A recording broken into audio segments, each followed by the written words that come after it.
welcome back on this channel. Today I would like to talk about the difference which I can see from the perspective of being old K-pop stan and the things which I used to love about being a K-pop stan, as well as to really live in 2016, 2017, 2018, basically in the third generation of K-pop. Because I feel like nowadays the newer generation of K-pop is, I don't really want to say fun, but it's more like, for example, in my case, I am a K-pop stan since 2016. So, for example, in my case, my first music video was, of course, Gangnam Style.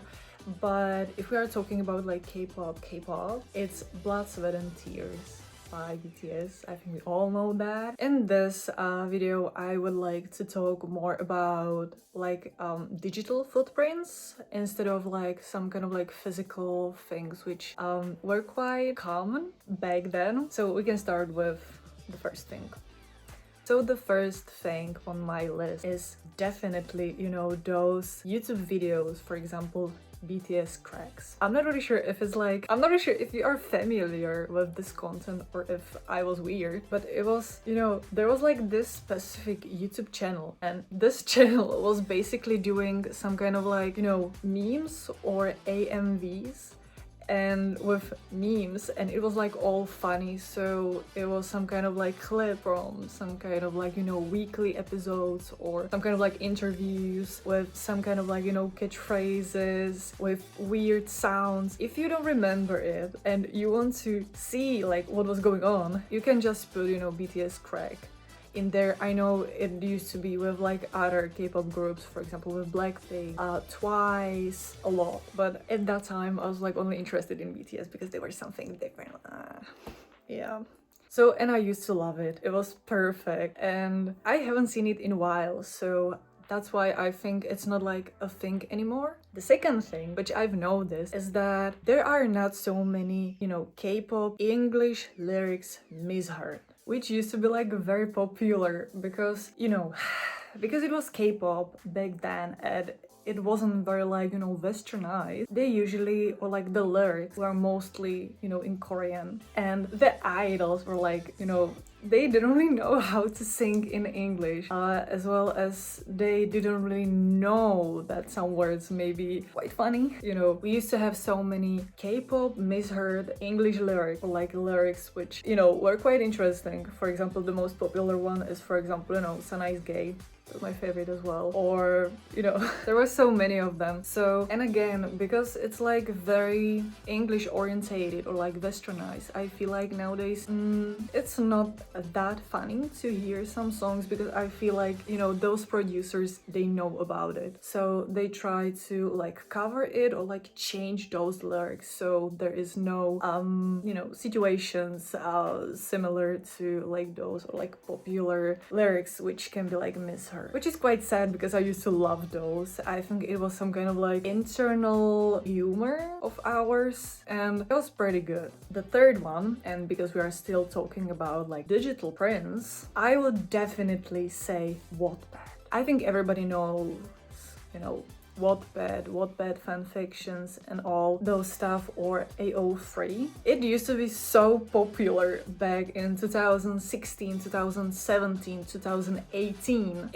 I love it so much, or I used to love it so much, because I feel like the fandom was very like, I mean, we were quite weird, of course, because we were like writing fan fiction, but on the other hand, I feel like it was like a very small or like a big community of people who decided to really write something. So, for example, in my case, I remember going home from school and I was so excited that I could write some kind of like chapter or anything, as well as that's why I feel like nowadays, it was just, you know, by the way, so that's why I feel like nowadays, you know, those new K-pop stans, they don't really tend to write fan fiction, because I feel like it's more orientated to like different kinds of things. So it's not really about like Wattpad anymore, or some kind of like fan fiction, or at least I don't really think it's that popular as, you know, it used to be like a few years ago. And speaking of Wattpad, I think the most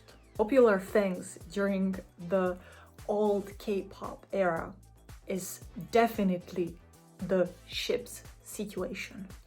I think we all know ships. For those who don't know, but I think everybody knows, is that you take like two people and you somehow ship them together even though they have like no, you know, romantic relationship between them. And it was like very common to, for example, ship, you know, two members from, you know, one specific group. It was like so common. It was like so common. But nowadays I feel like it's, you know, it's not a thing anymore. Like, you know, V-Cook, Yeonmin, Namjin was like very popular. G-Cook, or, you know, Jen Lisa, for example, it used to be so popular. There were so many fanfiction about it, and now you are telling me that it's not like happening anymore. Like, it's not a thing.